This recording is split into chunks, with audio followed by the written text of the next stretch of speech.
मुझसे शादी करने को उतारू गोस्ट स्टोरी। यह एक सत्य और आंखों देखी घटना है। हमारा गांव गोंडा जिले में पड़ता है। यह उस समय की बात है जब गांव में 18-19 साल की उम्र में सब लड़कों की शादी हो जाती थी। उनमें से एक मेरा मित्र रमाकांत भी है। उसकी शादी 3 साल पहले हो चुकी थी और अब उसका गौना भी आ गया था। उसकी बीवी बहुत निडर थी। इसको मैं निडर इसलिए बता रहा हूँ कि उसकी निडरता एक दिन बहुत भारी पड़ गई थी।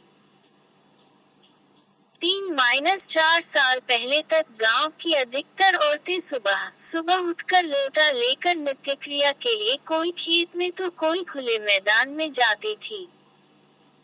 वो भी जब गांव के पुरुष लोग सो रहे हो तब जाती थी।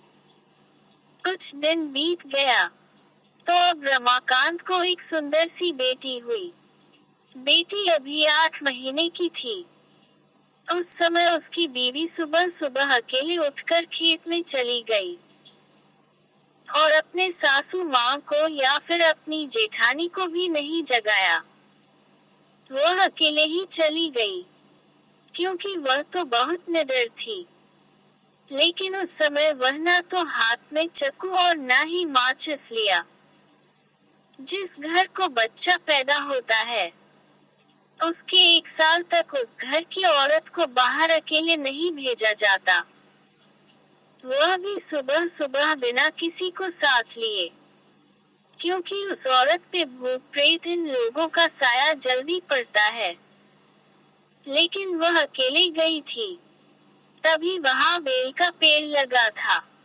उस पर एक चुड़ैल घूम रही थी जो इसके साथ नहीं आना चाहती थी, लेकिन फिर भी वह आ गई।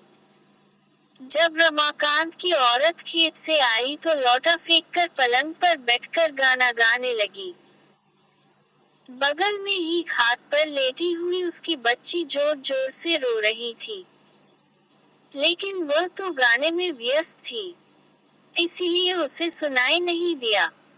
इतना देखकर रमाकांत चिल्लाने लगा कि बेटी को उठाओ, क्या तुम्हें सुनाई नहीं दे रहा है कि वह रो रही है? फिर भी बीवी ने जवाब नहीं दिया।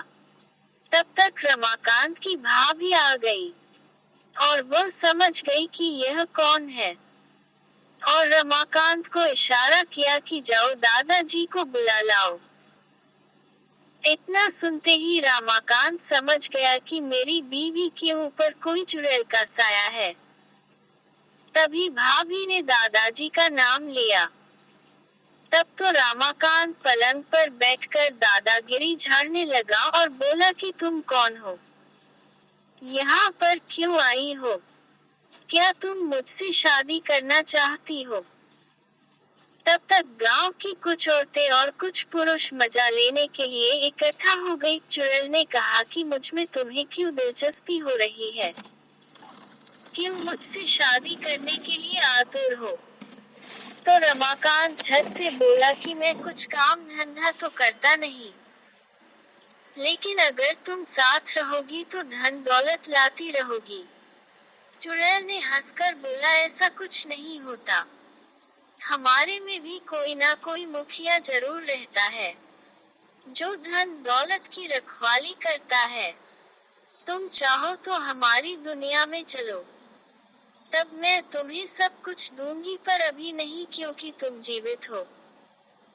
रमाकांत समझ गया कि अब मेरे हाथ कुछ नहीं आने वाला है, तो उसने बोला कि ब्राह्मण परिवार में आते हुए तुम्हें डर नहीं लगा? और नीचे बैठे हुए सब लोग मजे लेते हंस रहे थे। तब तक दादाजी भी आ गए और बोला कि यहाँ से सब लोग हट जाओ और अपने अपने घर जाओ।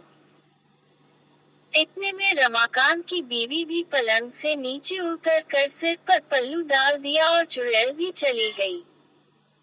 तब रमाकांत मन ही मन बड़बड़ाने लगा कि इनको भी अभी आना था। अगर थोड़ी देर बाद आते तो क्या पता मैं भी माला माल हो जाता। बेचारा रमाकांत बहुत दुखी हो गया। ये भी पढ़े, हिंदी की सबसे डरावनी कहानी।